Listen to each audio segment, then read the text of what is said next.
Hey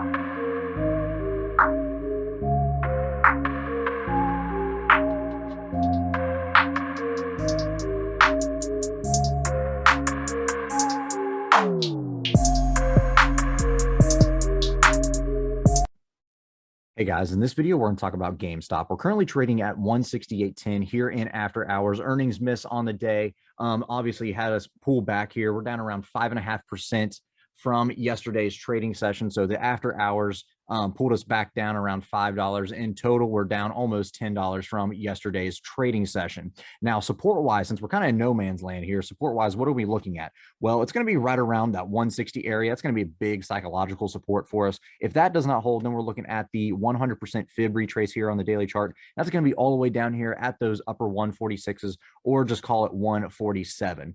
Now, what are we looking at resistance-wise, since we are down here and we have been pulling back ever since a couple weeks ago?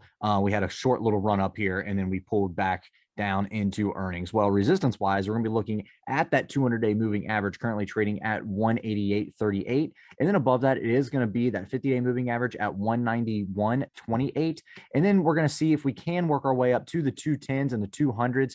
But really, we're going to be watching the 61.8 fib level here, right up at the 222 area. Those are going to be our key levels in here. Stochastics are oversold as well as RSI at 35. So basically an oversold territory on that as well. Pull back in here over the past couple weeks is going to do that to us. Thought maybe we might have a little pop yesterday and today going into earnings, but yesterday happened, and then today just didn't really do anything besides pull back after hours after that earnings report.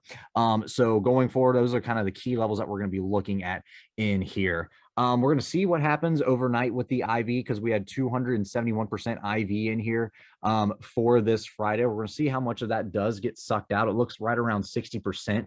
60 to 70% of that will get sucked out if we do currently keep trading where we're at now. But we'll have to see where we open up tomorrow. Are we going to be opening below the 160s, right at the 160s, or are we just going to kind of stay the same? Not sure. We'll have to kind of wait and see on that. But currently, what everybody is pricing in right now is a $23 expected move by your December monthlies and a $48 expected move by your January monthly. So that for sure we can count on that.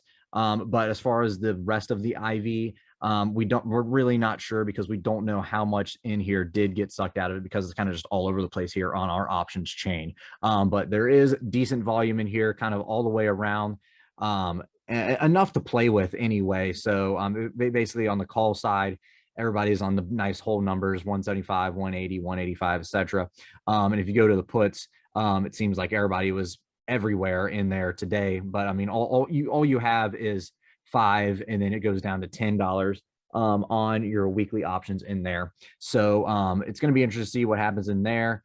But again, just keep an eye on that 200-day moving average for a resistance, 50-day above that, the nice $200 psychological level. And then the support is going to be that 160 area in here. And we'll see how much IV gets sucked out by tomorrow, and then maybe a little bit consolidation, and then kind of figure out where the stock is actually going to be trading by the end of the week, hopefully. But we'll have to wait and see. All right, guys, thanks for watching. Make sure to check us out on our social media. We have attached links to our socials in the description. And we also have a trading service if you're interested. There's more information in the description below.